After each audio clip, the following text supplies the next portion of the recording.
The following is an exclusive presentation of WI Garden Media, the voice of Garden Talk Radio.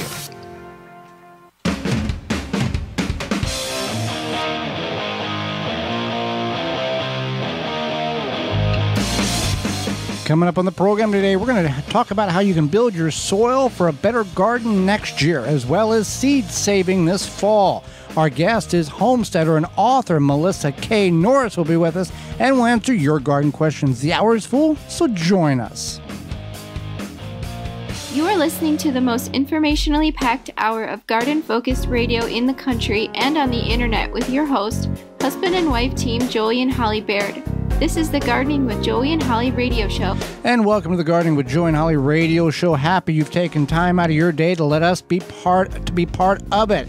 I'm your host, Joey Baird. Beside me is my wife, co-host, best friend, and gardening partner, Holly Baird. This program is for you, about you, to help your garden grow better, to maintain your landscape, grow healthier trees, make your grass look greener, as well as preserving what you grow. Thank you for tuning in, whether you're listening to us on one of the 20 AM and FM frequencies broadcasting our program here in 2023, or through our parent website, which is the WisconsinVegetableGardener.com. Underneath the Season 7 tab, podcast replay, in-studio video replay, however you're listening to the program, thank you very much.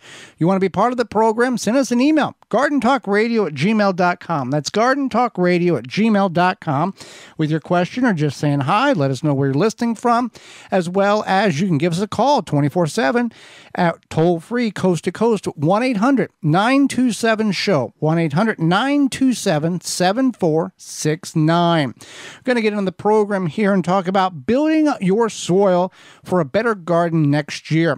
Now, we do a lot of things in order to get the soil to the consistency and the nutrient level that we want for our plants that we're trying to grow.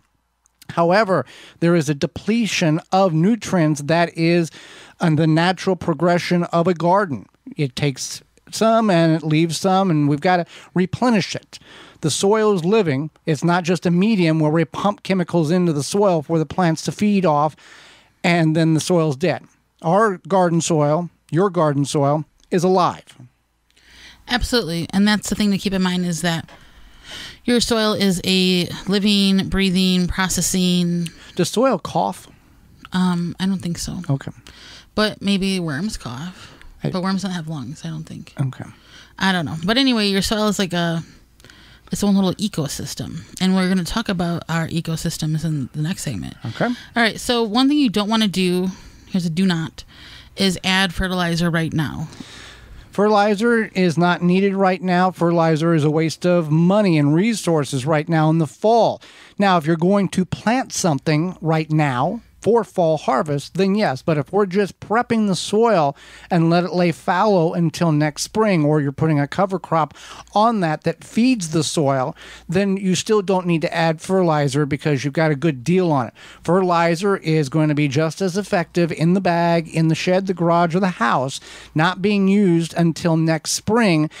Fertilizer, if put in the soil now, it's going to lose its effectiveness by the time you plant something next spring. So keep it in the cool, dry place, get a good deal on it at your local independent garden center, and let it set inside. We don't want to add anything like that to the garden. If you're doing a cover crop, or you're doing clover, or barley, or oats, or something like that in order to create a green manure, then yes, then you really don't have to, because those plants are going to do what it needs to do. But you're covering the soil with something, you're growing something, and if you're not going to do a cover crop, then leaves, or mulch, or straw, or chemical-free, seed-free grass clipping, something to cover the soil.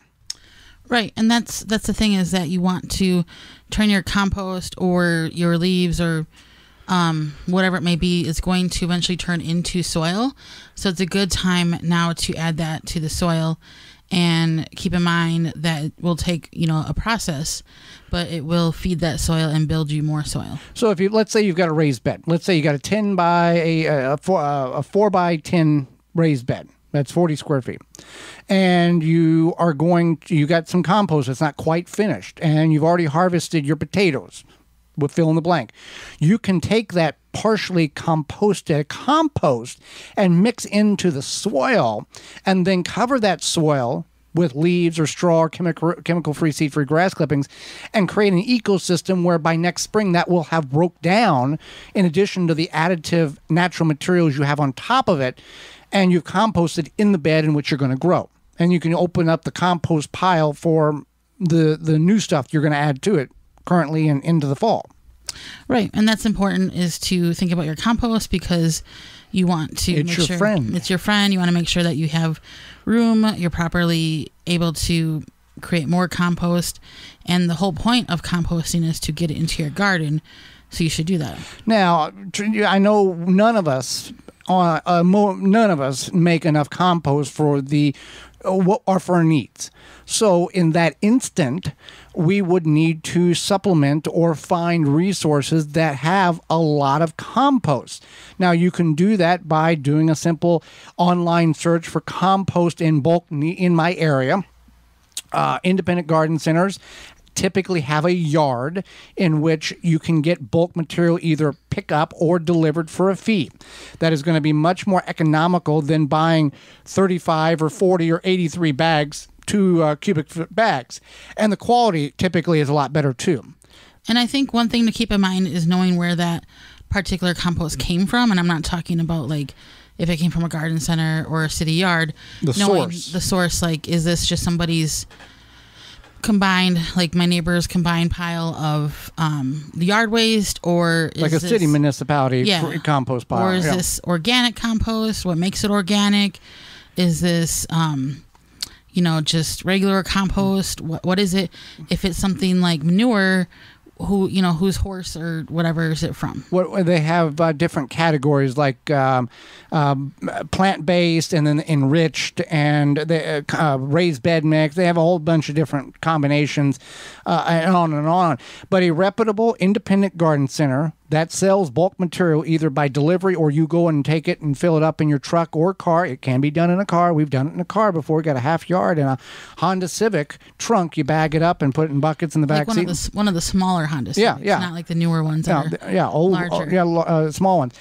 They will know the source. They can trace all this back to the origins of where the material came from before it's turned into the compost that you have now going to be putting in your garden. It would be like batch 4582 or something. They have that the traceability. So you want to leave roots in your soil. If you like if you have corn or beans or tomatoes, weeds, you want to get the roots out, and then consider a cover crop. You can use we can use clover, red wheat, annual rye, agricultural mustard, fava beans, alfalfa, sorghum. So there's woody pod vetch.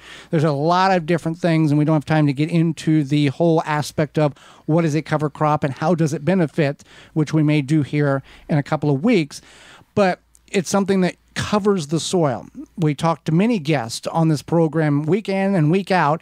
Cover the soil. Nature has everything covered. We've got to mimic nature in order for it to have any chance of success in our garden. Well, it's true, and it makes a lot of sense. If you go out to the woods, you're not going to find bare soil. You're not going to find... The only place you find bare is the desert, and nothing grows in the desert. There's stuff. Well, there's cacti and but you know what I mean. The soil is, there's not a whole lot of living soil material like you would in. But I think there's stuff under the sand. Right, but we're referring woods, prairie, forest. The soil's covered. And when you move that soil, when you move that covering back, the soil is alive. You see things crawling around. You see worms. Just like in your garden, we've used this example before. We cover our garden with leaves and piles of leaves in the fall. And in the spring, we come back and remove those leaves in order to plant and then utilize them as a mulch. But when we move those leaves back, we've got we've got crawling insects, and we've got bugs, and we've got worms, and the soil is nice and vibrant, and it looks alive. It's not dried out like an old sunburned beachgoer. No, it is. It's very alive. It's very moist. It looks healthy. Now it looks healthy. Holly, you don't know the health of the soil until you get a soil test from Soil Savvy to know what your levels are. And that's kind of what I suggested as well, was if you're going to add fertilizer in the spring, get a soil test before you do so, because you want to kind of know what's going on, especially if it's been a while. You want to be aware. And guessing doesn't work. There are telltale signs that a plant will display if it's this or if it's that, but until you have hard numbers on a paper or an email saying the nitrogen's too high, the phosphorus too low, you got no zinc, the copper and all this, the micronutrients and things like that. Soil Savvy at soilsavvy.com can do that for you and give you a 16-point analyzation of what your soil needs or doesn't need and how to correct it. Well, Holly, WaltonsInc.com has everything you as a gardener, as a kitchen, as a cook, as a barbecuer, as a hunter or a fisher person needs. Absolutely. But the meat. But they have everything but the meats or vegetables or whatever, because they have seasonings too. So Walton's Inc., you can get all the equipment, seasoning, supplies to make sausage, jerky, and any other meat product your way to your high standards. And they also have meatgistics.com to help educate people on the hows and whys of meat processing, as well as a community of almost 15,000 users who will give their opinion and guidance on meat processing issues. And they have stuff for packaging the meat too. Absolutely. And so if you go to waltonsinc.com, they have their full line of meat grinders, mixers, sausage stuffers, more spices, all these good things. Walton's is everything but the meat. Meatgistics.com or waltonsinc.com. You can use code GROW50 to save 10% off your order of $50 or more. When we come back, we're going to discuss seed saving this fall, what you can and can't and should and shouldn't save. You're tuned in to the Gardening with Joey and Holly radio show. Have a garden question? Give Joey and Holly a call now or anytime 24/7. Just dial 1-800-927-SHOW. If you can't get through, leave a message and they will call you back. Call now, 1-800-927-SHOW.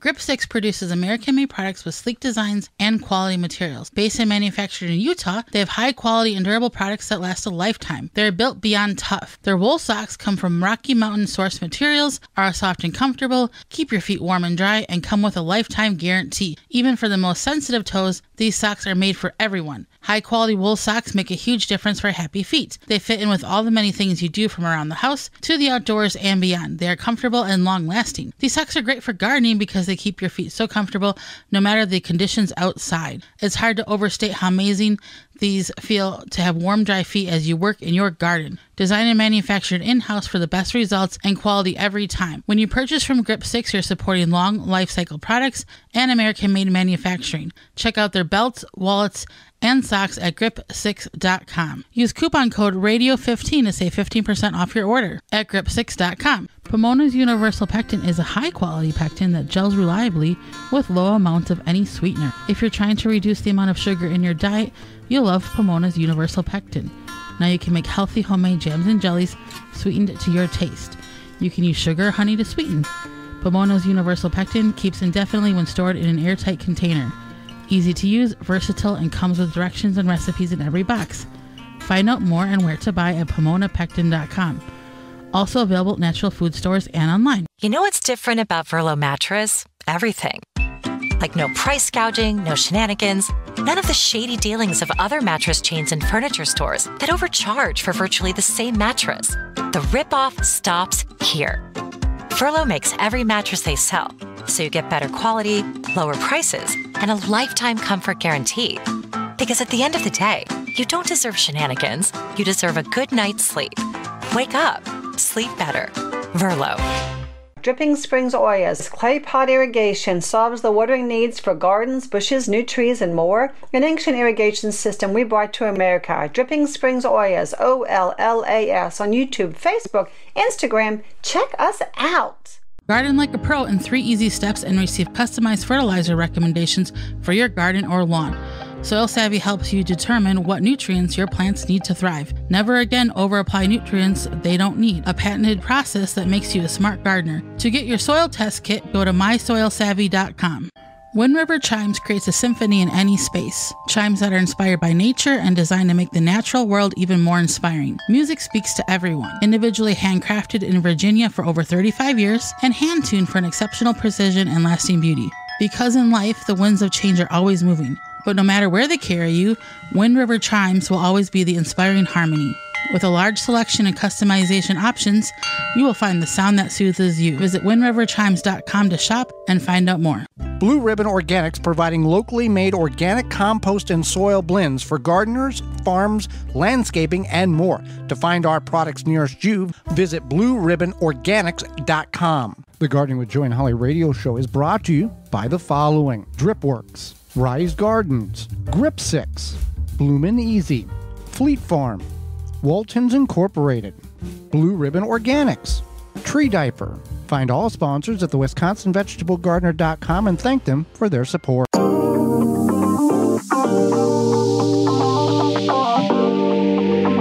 Welcome back to the Gardening with Joy and Holly radio show. Happy you've taken time and allow us to be part of your day. Moments away, we're going to talk about seed saving. But first, a word from Farmers Defense. Farm and garden in the ultimate comfort. Farmers Defense has lightweight and durable sleeves made to protect you against the elements while farming. Farmer sleeves offer unparalleled protection of arms and skin for any farmer, gardener, or outdoor worker. Say goodbye to irritated skin and sunburns in the garden. Their sleeves offer cooling, comfort, and protection against the elements outdoors. An alternative to thick clothing, Farmers Defense is made of wicking material with UBF protection factor 50+ to protect you from allergens and scratches. To find all their great products and more, visit farmersdefense.com. Yeah, whether you're in the garden, in the yard, in the woods, picking berries, cutting wood, those sleeves make a tremendous difference on keeping your arms from getting all scratched up. And also, you don't have to worry. I don't know if they're certified or whatever they have that, but you don't have to worry about ticks getting in your arm hair for the men because they're pulled up and the ticks will slide right off. So that's a good point. Saving seeds. Obviously, if you're not, there's certain seeds that are savable, that are easy to save. Other seeds, it's better and recommended to purchase new, and you can certainly do that at jungseed.com, JUNGSEED.com, and use coupon code 10TG23 to save 10% off your order at jungseed.com. Any coupon codes you hear throughout the program, they're at our parent website, the WisconsinVegetableGardener.com, underneath the Money tab at the top of the page. So there's some benefits. I mean, there's a lot of benefits to seed saving, but one is that when you save that seed from your own garden, it has over time become acclimated to your ecosystem. So you might think, well, how does that make sense? If I'm in growing zone 5B, then, and this seed grows here, wouldn't it just grow the same everywhere else? And that's true, but everybody has their own little ecosystem in their garden. So whether, if you buy seeds from the south and you try to grow them in the north, they're going to grow, but there's going to be they're going to grow better if they were saved out of your garden or in an area in which was close to your proximity type of mindset. So there's seeds that are easy to save. Let's say sweet corn. In order to save like sweet corn or bush beans or pole beans or hard shell beans, you just let them dry. Let them dry until they're absolutely dry on the vine, and then you can harvest them. If you are saving seeds, here's the caveat. If you are saving seeds, cross-pollination will not be seen in the seeds in which you are saving the current year.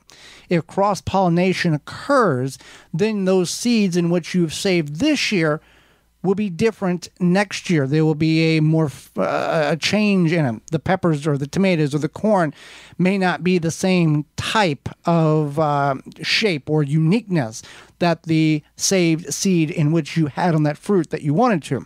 If we get time, we'll talk about Peppergate, but there's been a problem with bought peppers in the country, the starts, because there's so few companies that control all the seeds, and there is being what is suspected is a cross-pollination, and people think they're getting a jalapeno, but it's really something between a jalapeno and a scorched bio and a bell pepper, and they're not what they're supposed to be. They're not matching what the label says. Peppergate. Yeah. So so if you save your seeds, you know what they are. Yeah, but if like for example, cucumbers. If you want to save cucumbers, straight ate or pickling or whatever, if you have more than one variety of cucumbers, it's best to buy fresh seed every year. Because they cross-pollinate. They cross-pollinate. Or if you're in a community garden and there's other varieties that you're, other gardeners have, the proximity may be too close, and there's a possibility of cross-pollination. Right. So you want to make sure your seeds are ripe. Whatever plant you're... Mature. Yeah, mature, ripe, fully ripe, not underripe, not overripe. They are to their true maturity. So, overripe probably isn't the worst thing, but you just want to make sure that they're not like... They're as fully developed as possible. You don't go out to the garden and save the seed from that zucchini that you forgot to pick. That's like the size of a baseball bat. You save it from the... Well, you can do that. I guess you can. Yeah, because those seeds are going to be absolutely pristine, mature, large, ready to go. Pumpkin, squashes, those things. You'll save those seeds when you harvest them, or when you're ready to prepare the food. You can save the seeds there, too. Those are going to be mature. Right. So things that have pods like radishes, lettuce, peas, beans, you can collect those pods, you let them dry, and then once they're dry, you can either just store them as they are, or you can take them out of the pods and then store them, whatever works for you. Also, always label, because bush beans, there is a difference in the bean itself between a blue lake pole bean and a yellow bush bean, but it's just easier to label all the beans and whatever you got, label. All the tomato seeds look the same. All the pepper seeds look the same. Corn looks the same for the most part. It just label the things, because at least you know what you got. The easy, watermelon, peppers, squashes are all easy to save. Things that are more difficult to save. Yeah, so things like tomatoes. It can be a challenge. How does one save tomato seeds from that one they want to carry on and grow next year, or they want to just save seeds? So you take whatever tomato you want, and you take the seeds out, and they're going to have that gelatinous slime around the seed to protect the seed from whatever. And then you take a old jar or a glass cup, whatever you have that's glass, and then you put just a little bit of water in there, put the seed in there, kind of stir it up. You can put a coffee filter over the top, or an old sock or something kind of porous, and then after a couple days it's going to ferment. And then what you do is, once it does that, you'll kind of be able to smell it. Then you can rinse those seeds with a fine strainer, and then that gelatinous slime will just disappear. And then you've got your favorite tomato seeds saved, and you can utilize those next year and label them. But yeah, you got to get that slime off. That slime is designed by nature in order, when the fruit falls to the ground, it doesn't germinate right away. It's able to protect itself until the next growing season, or the next, through the winter. So that's an easy one to save. Leeks and onions, brassicas are all biannuals, meaning they're going to put on seeds the next year. Here's the thing with onions. If you have onions that are sprouting right now because you bought sets, or you bought the little bulblets, that's the sets, right? Sets. Okay, so there's the sets, which are the ones that look like mini dried onions, or like little dried shallots. Right. And then there's the starts, which look like pencils. Okay. So if you got onions that are sprouting in your garden because you planted the bulbs, the little bulblets, those are already thinking it's its second year of growing, because they were grown last fall, went into dormancy, you got them, you planted them, now they are sprouting and going to seed. The disadvantage to saving that seed is you don't quite know the origins of it.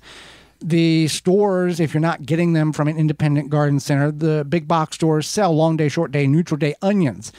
If you were in the South, you need short day. If you're in the North, you need long day. If you're through the central portion of the United States, you need neutral day.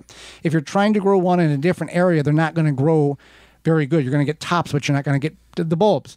So it's best to start with fresh seeds, or know exactly what type of onion you are growing, and to get the starts next year, and you won't have that seed production on the onions. If you leave onions in which you started from seed this year alone and let them grow again next year, then they will produce seeds and you can save them. Leeks are the same way. Kale's the same way.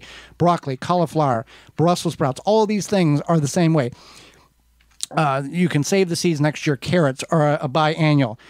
Lettuce and spinach are very easy ones to save seeds. They're very easy, because if when summer comes, when summer essentially comes, true summer, then they put out a seed pod, and you just take those seed pods, let them dry out, and most of the time you can just shake them into like a paper bag, and the seeds will fall off.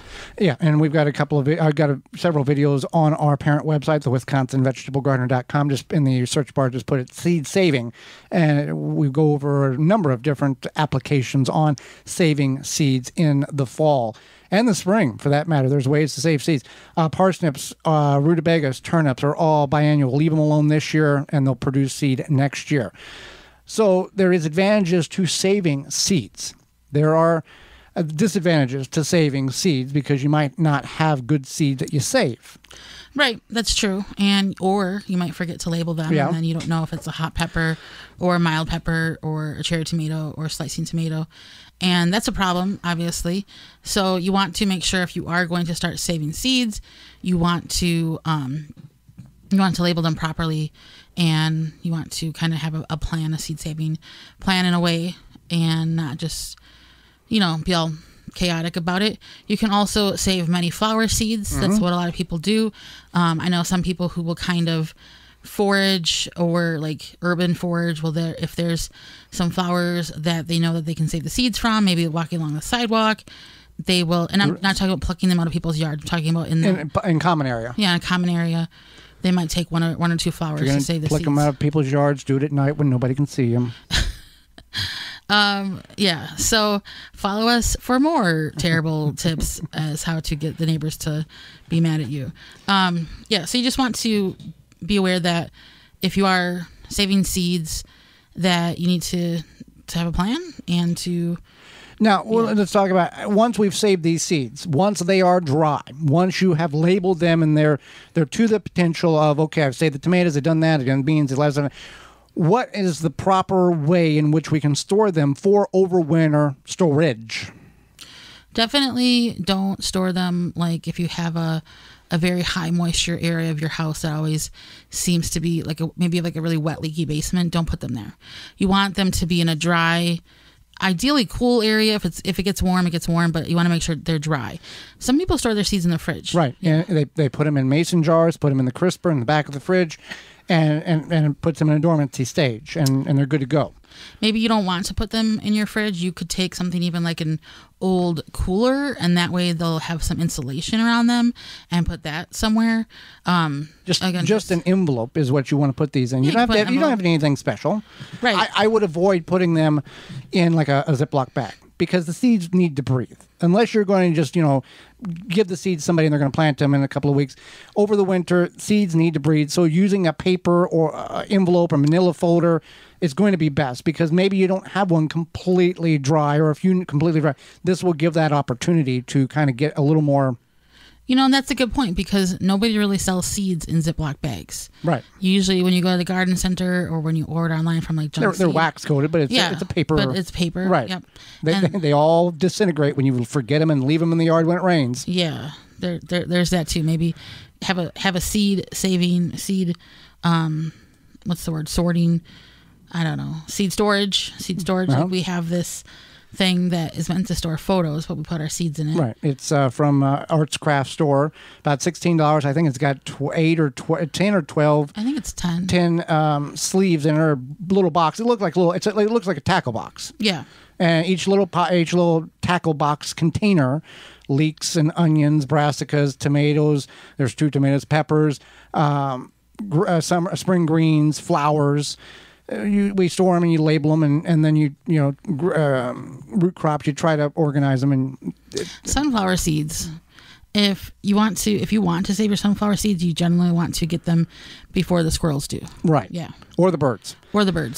All of these things, if you're going to put them in a bag to get them to dry, paper bag is because the plastic's going to mold. Japanese beetles that are flying around your yard and doing havoc in your garden, those various weevils, beetles, and borers, those Japanese beetles, they're not your friend.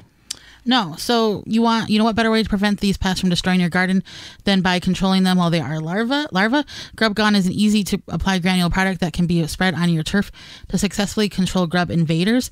Developed by Phylum Bioproducts from a naturally occurring bacteria, Grub Gone is a non-chemical BT product that specifically targets only certain scarab pests, and it's safe to use around bees and other beneficial insects. If you already have the beetles flying around, some of you do, some of you don't, some of you got a few of them. Beetle Gone is an organic water dispersible powder that you can spray directly on your edible plants. Find out more at phyllombioproducts.com. That's PHYLLOM bioproducts.com. Hang out with us moments away. Author and homesteader Melissa K. Norris will be with us. You're tuned in to the Gardening with Joey and Holly radio show.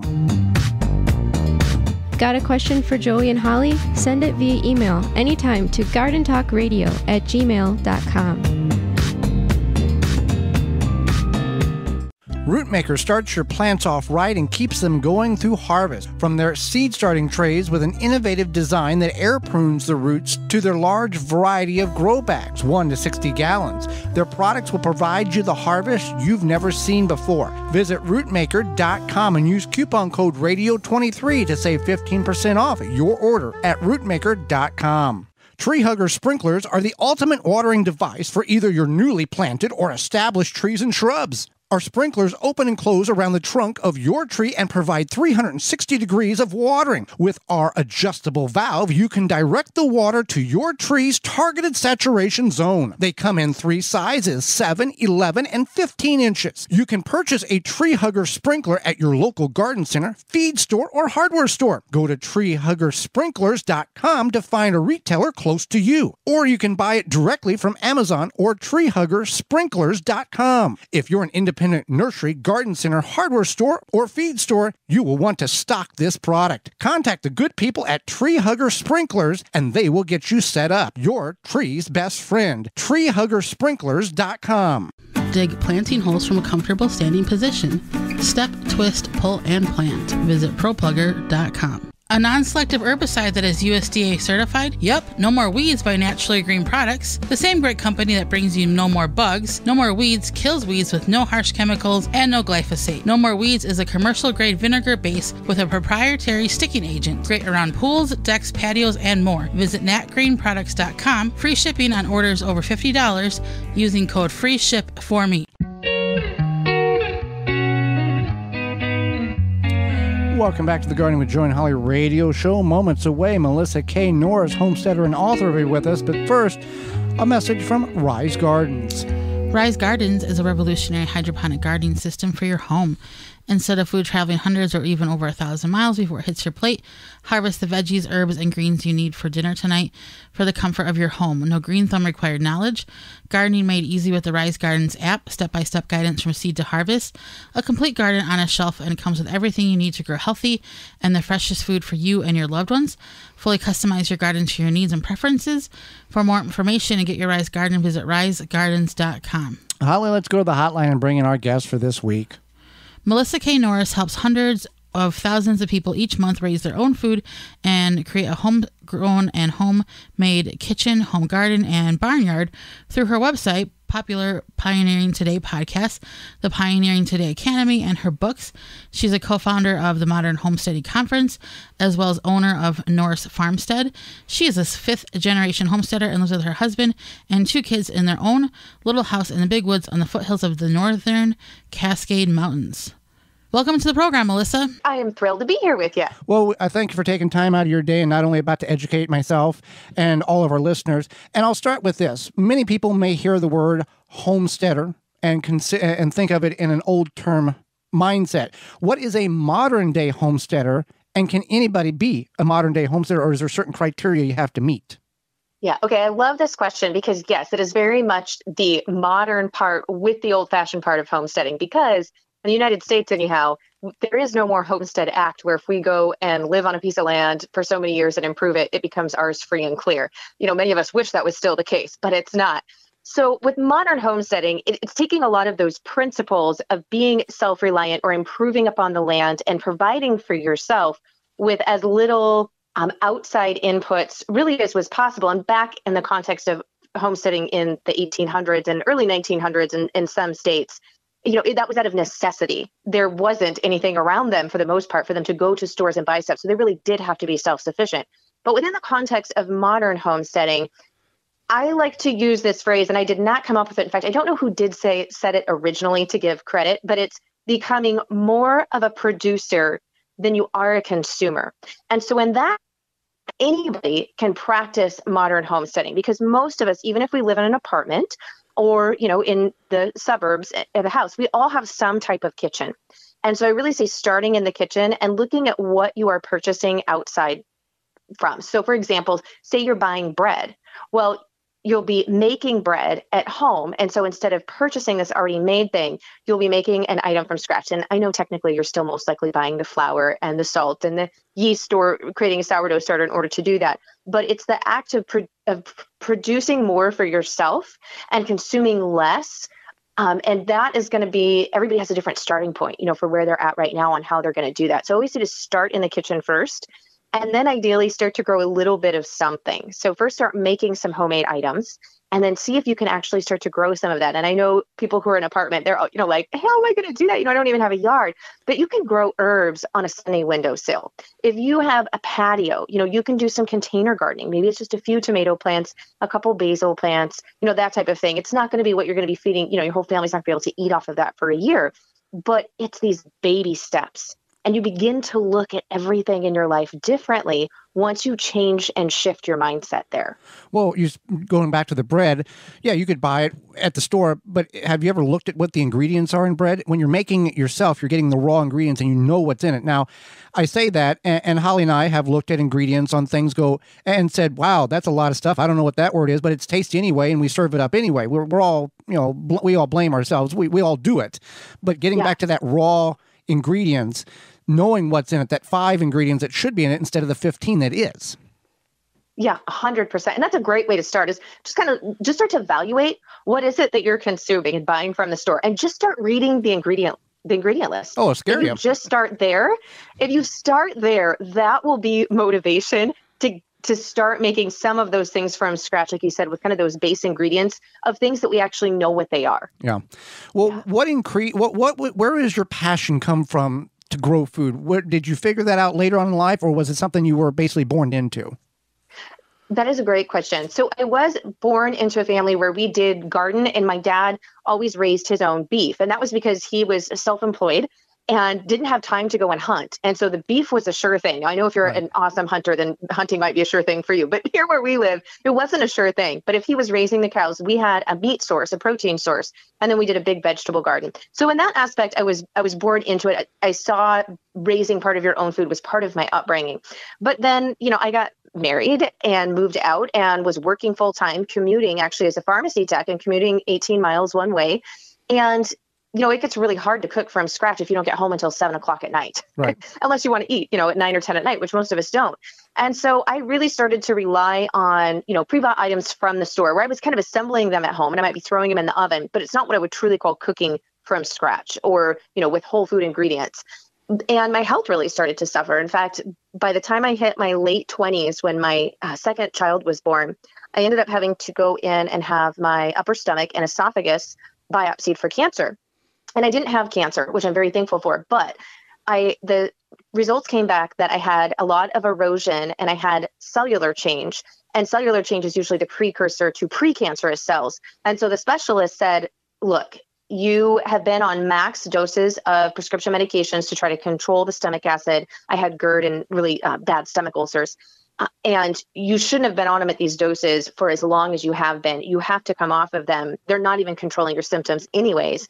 And you have to figure out by the food that you're eating how to control this, or the next time you come back into my office and we do this test, it's not going to be the same results. So that was a really huge motivation. I had small children at home, my husband, and like I said, at that time, it was 14 years ago, I was only in my late 20s, and I wanted to be there when these kids, grew up, when they got married. And so I decided I was going to figure it out one way or the other. And so I just started diving into what was in the things. That's reading ingredient labels and realizing I have no idea what this is. I don't even know how to pronounce it, let alone what is it doing to my body. And so I kind of did a drastic where I threw everything out of the cupboard if I didn't know what the ingredient was, if it was a genetically modified ingredient, and had food dye in it. And I'll tell you what, at that point in time, that left very little food in my cupboard. And with that criteria, we've actually come a long way. There's a lot more available in the stores now than back then. I couldn't find it or I couldn't afford it. And so that meant we had to raise it. And so that was really the catalyst. We already did a garden and we were already raising our own beef, but that was the catalyst for us to massively producing a lot more of our own food. We started raising our own chickens for meat and eggs, as well as our own pork. And about 70% of the fruits and vegetables we actually raise now on our homestead that feeds our family for an entire year, and about 99% of our meat. And I say 99% because there's only so much bacon on one pig. Right. Right. Well, you say that, and I'll lead into this. You've got a new book out called Everything Worth Preserving, The Complete Guide for Food Preservation. Tell us about the book, and did some of that history of your medical issues lead into this book as well, even though you're preserving and eating most of what you're growing most of what you're eating? Yeah, 100%. Because here where I live in a northern Western Washington state, we actually have a very small growing season for warm weather crops. I can plant usually Memorial weekend, and then we can have frost come in mid-September. And so in order to grow all of those items for a year, I had to grow them in this short time period. And that meant I had to figure out a way to preserve them, because they aren't going to just last outside for us and we can't keep growing them. And so I wrote the book because I wanted a book that had not just canning, not just dehydrating, but all of the forms of food preservation in one book. And then I wanted all of the fruits and vegetables, as well as meats and proteins, where I could just flip alphabetically when I have, 20 pounds of asparagus, or I have a bunch of tomatoes or green beans coming in from the garden, and it would tell me exactly which ways that I could safely preserve that item at home. It would include the recipes. It would include all the how-tos, because I was still having to look this up or, reference like 5 different books. And I had all of these stacks of papers, and I'm like, my goodness, why can't all of this be in one book? And I couldn't find it. So I wrote it for myself, knowing that other people needed the exact same thing and that ease that I did. And that's how the book was born. I see. Yeah. Well, I've got 40 pounds of tomatoes. How much does this make, or how much could possibly? It's hard to find any of that information out there. Yeah. Well, you talked about preserving there. I'll jump into this. What are some very common canning mistakes you see people make, and how can they easily avoid them? Yeah, the biggest thing I see with canning mistakes that people make is they try to shortcut the process, because we've kind of been trained to look for the hacks or the easy button in today's society. Everybody wants that quick fix.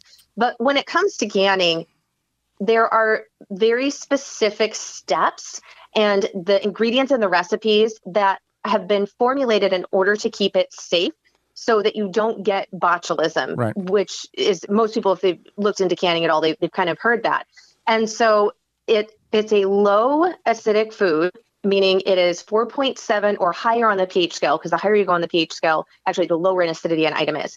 Then it has to be pressure canned in order to reach high enough temperatures to kill botulism spores if they're present. And so you can't reach those temperatures in boiling water, for example, for water bath, like you can do pickles and jams and jellies.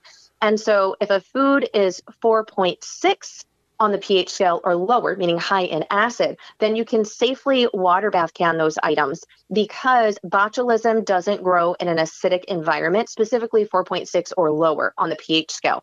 And so I see a lot of people are like, well, I'm just going to boil my jars of green beans for 3 hours instead of put them in a pressure canner. Well, boiling water only reaches 212 degrees Fahrenheit. Doesn't matter if you boil it for 10 minutes or 3 hours. It doesn't ever get beyond that temperature point.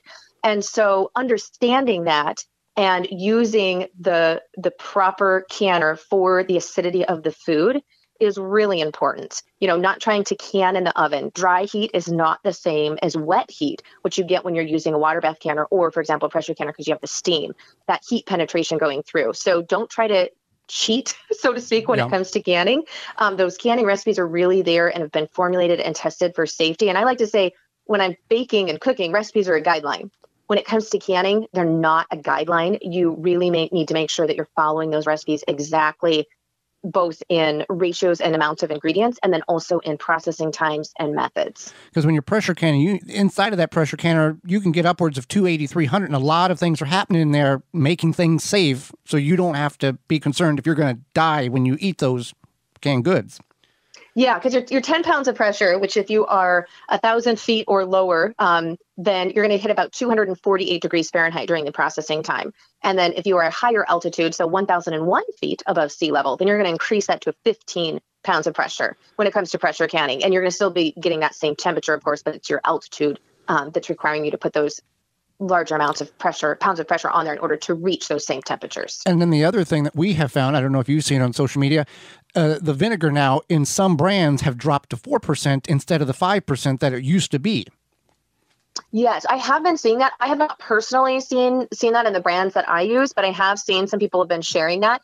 And that's really, I'm really glad you brought that point up, because when it comes to pickling recipes for canning, just using a pickle recipe that may be a refrigerator pickle recipe and canning recipes are different. And older canning books about 1996, if you're using older canning books, it's best to get an updated book. And the reason for that is because older canning recipes and therefore older canning books, vinegar actually used to be the standard was 7%. And then we moved to 5%.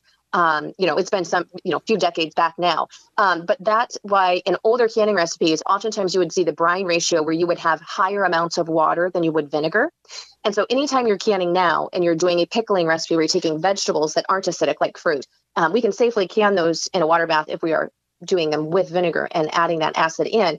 It needs to be a minimum of equal parts, 5% vinegar, as you said, and equal parts water. So if you have a canning recipe that's maybe been handed down in your family or using some older books or a website online or something like that, and you see where it's more water than it is vinegar, that is not a safe and updated pickle recipe for canning. Well, I'll ask you this. You spoke about you growing up on a homestead, but your spouse did not. What are some advice you can give to those couples or soon-to-be couples or maybe soon-to-be couples that have that opposite background to get them both aligned saying, hey, maybe this is the best way to move forward with our marriage or relationship by growing food and potentially building a homestead together? Yeah, I think it's just being very, very clear with your why, like what your motivation is, because sometimes with anything, not just with homesteading, but if you go to your family and say, we're not going to do X, Y, Z anymore, that kind of just feels like an ultimatum. But if you explain to them why this is so important to me, the reasons that you want to, like some of the things that are wrong when you look at the food that we're buying from the store and the way that it's raised and the impact that it has, and all those different things, whatever your main reason is, it might be your health, like me. Maybe you have health issues and you're like, I really want to make sure that we are healthy so that we can be here for one another. And I want to start growing our own food in order to be able to do that. When you present something that way, like it's because I really care about us and I care about our future, that brings people on board in a very different way than saying, we're just going to do this or we're not going to do this and that type of thing. So I would say be very open in your communication, but really getting back to that why and the benefit part of it. And then starting with small, which may sound funny because we raise such a large part of our food, but you definitely don't want to overwhelm yourself because this should be ideally a lifestyle that you live forevermore. And if you burn yourself out the first season because you try to do way too much and it's not a part of your normal life and it's all new, the likelihood of you continuing to do it is going to go down. So picking what feels doable for you and getting your spouse or even the kids on board, and then looking at what it is specifically with gardening and raising, like what are some of your guys' favorite things to eat or foods, and start by growing the things that are already enjoyed and liked in your family, or something that you use in dishes that are favorite dishes, rather than just, putting in whatever because you see maybe your neighbor Joe down the street, or you saw somebody on Instagram said, we love Swiss chard, yet you've never even cooked Swiss chard before and you have no idea if anybody likes it. Really starting kind of from a practical standpoint. Well, also then it's going to be a little work up front, but look of basically a rough number, how much we're going to save without having to buy all this stuff, because it'll pay for itself. Canning jars pay for themselves very quickly, year after year. That type of mindset as well. Do. So really it comes down to flavor, because the first time you experience a vegetable or a fruit that has been homegrown, allowed to fully ripen and develop on the vine and picked at peak freshness, it is amazing how much different food tastes. I mean, tomatoes are actually flavorful. Strawberries are sweet. In fact, it's funny. My kids have always been raised on homegrown green beans. And if we go to a restaurant or someone else's house, when they were little, they love green beans at home, but they could taste the difference. And they're like, Mama, I don't like these. They don't taste right. And because they didn't have the flavor depth. And so just the flavor alone will have you sticking to raising your own vegetables. Well, we thank you for the time you've offered us, Melissa. How can people find more about you and find not only the book you just put out, Everything Worth Preserving, but your other ones as well? Yeah, melissaknorris.com, which is my website. You can find all of my books. There's hundreds of articles with videos and step-by-step tutorials, as well as links to the podcast. So whatever your mode of learning is, if it's reading, if it's listening, or if it's watching, I've got you covered. Well, Melissa, thank you very much for being part of the program and the information you've shared with all of us. Thanks so much for having me on, Joey. Absolutely. When we come back, it's going to be Your Garden Questions, Our Garden Answers. You're tuned in to the Gardening with Joy and Holly radio show. Pomona's Universal Pectin is a high-quality pectin that gels reliably with low amounts of any sweetener. If you're trying to reduce the amount of sugar in your diet, you'll love Pomona's Universal Pectin. Now you can make healthy homemade jams and jellies sweetened to your taste. You can use sugar or honey to sweeten. Pomona's Universal Pectin keeps indefinitely when stored in an airtight container. Easy to use, versatile, and comes with directions and recipes in every box. Find out more and where to buy at PomonaPectin.com. Also available at natural food stores and online. Jung Seed Company is a family-owned and operated gardening company since 1907, with the largest selection of seeds and plants online. Use coupon code 10TG23 to receive 10% off your order at jungseeds.com. Again, that coupon code is 10TG23. Do you know that overwatering and underwatering are the top causes of plant death? Tree Diaper solves both those problems by absorbing excess water and releasing it back when the soil dries. Use code GARDEN15 to save 15% on treediaper.com. When a family of fruit flies accompanies the fresh fruits and vegetables from your garden, you need rescue fruit fly traps. Rescue fruit fly traps use a food-grade lure that fruit flies can't resist, and thanks to their no-tip design, you won't have to worry about spills on your kitchen counters. Get rid of fruit flies fast with Rescue Fruit Fly Traps. Made in the USA by the makers of the popular Rescue Fly and Yellow Jacket traps. Learn more at rescue.com. That's RESCUE.com. Fleet Farm has everything you need to get ready for the canning season. Pick up all your supplies from start to finish as you begin to harvest your garden. Choose from an assortment of jars, strainers, racks, and funnels.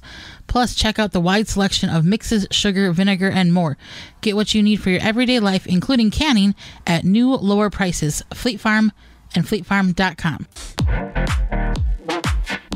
Welcome back to the Garden with Joy and Holly radio show. Happy that you have been with us today. It's time for garden questions and garden answers. You got a question? We've got an answer for you. Send it on over. GardenTalkRadio@gmail.com. That's GardenTalkRadio@gmail.com. Or you can give us a call at toll-free 1-800-927-SHOW. That's 1-800-927-7469.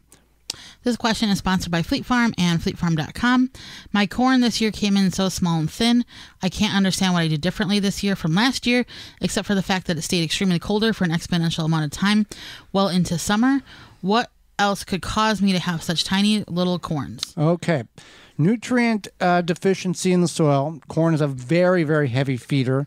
In order to grow, you're growing a stalk, a vertical stalk, a small tree essentially, with one, possibly two ears. So it's going to take a lot of nitrogen, phosphorus, and potassium in order to get that to go. There's calcium and magnesium also is some nutrients that is needed. Watering regularly, they take a lot of water. Fluctuation in temperature also can play a role. The early portions being really cool soil. Corn doesn't like anything below about 55 degrees Fahrenheit for prolonged periods of time. That will sit there and basically rot or be stunted. That can have some long-term effects on it, as well as growing it in a block or a square. You just don't want one singular row. You can grow it so that pollination, the tassels can drop the pollen on the ears, which has the hair, and each hair represents a kernel. And if the hair is not pollinated, there's going to be a missing kernel.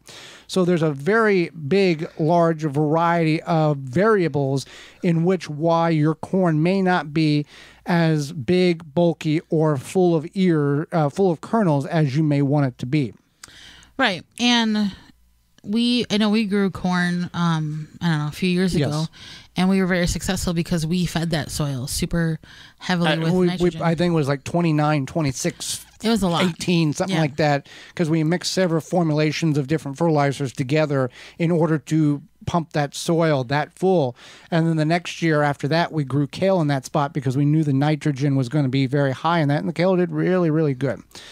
All right, so let's go to the hotline. If you've got a question, give us a call, 1-800-927-SHOW, 1-800-927-7469. Ed, listening to us on WNAX 570 out of Yankton, South Dakota, has a question for us.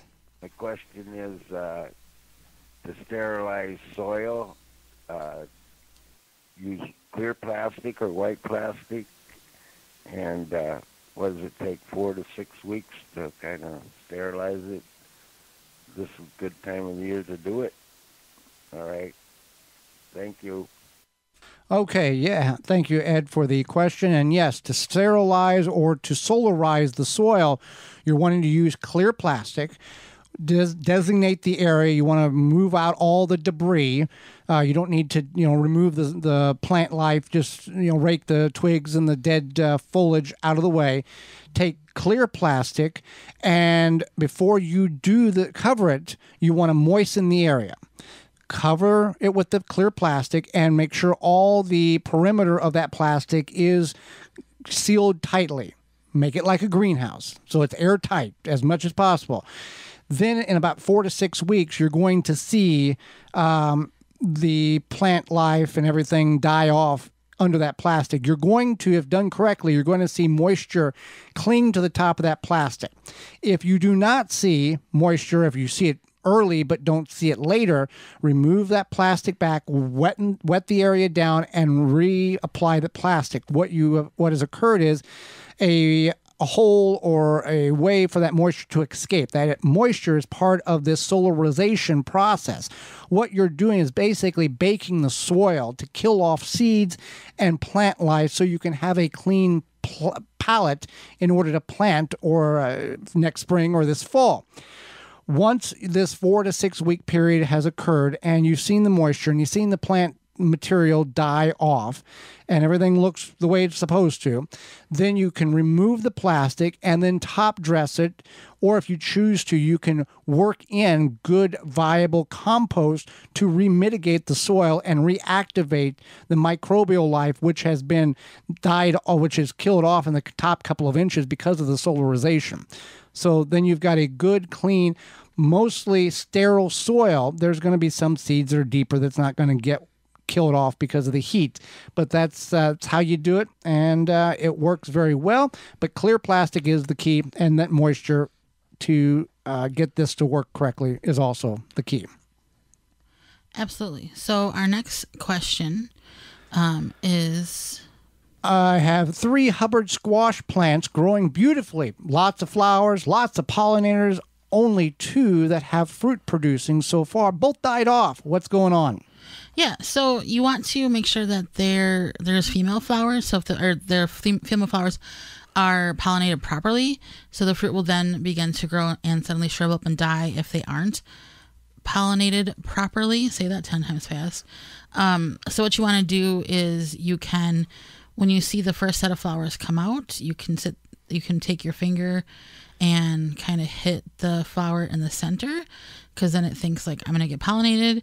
You can invite pollinators to your garden, and then you can hand pollinate if you can hand pollinate. That seems to be the answer here. If you're not getting good pollination, Holly, that the bees aren't doing what it needs to do or whatever. There are ways and steps in order to take and pollinate manually in order to get a good fruit development.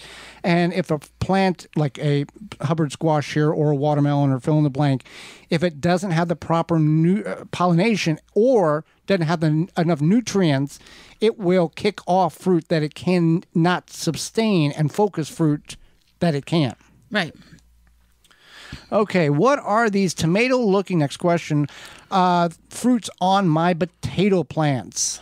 Yeah, so if the flowers are pollinated, small fruits can form. They look like tiny tomatoes, and if they mature, they can turn into potato seeds, I guess. But nobody knows if potato seeds are are a thing. I guess. Well, they're a thing. They're a thing. But if they're going to grow. Right. Yeah. There are some clubs and there are some professionals that take those traits out of those little green tomato-looking fruits that hang off your potatoes. Don't eat them. They're toxic, but they do contain, if mature, and the proper amount of moisture in the plant is, and all key elements are good, it will produce seeds inside of it. And you can grow a potato, but sometimes it doesn't have the exact same traits as the one that you've got. And that's why it's recommended and advisable to grow a potato from the tuber as we traditionally do, than try to get the seeds and start the seeds and go that route. But that's what they are. They're just potato seeds, part of the fruit, part of the reproductive system of the potato. So don't eat them. Don't worry about them. They're not hurting anything. You just let them be there, and when the plant dies off, you'll be good to go. I just wanted to make mention. Yes. They are selling now electronic canners, pressure canners, and it's a specific thing. It's not an electric pressure cooker like an Instapot. It's an actual canner. So I don't want anybody to get confused that you can use your Instapot to can. You cannot. It doesn't get up to temperature or pressure. We want to make sure it's a true canner. All right.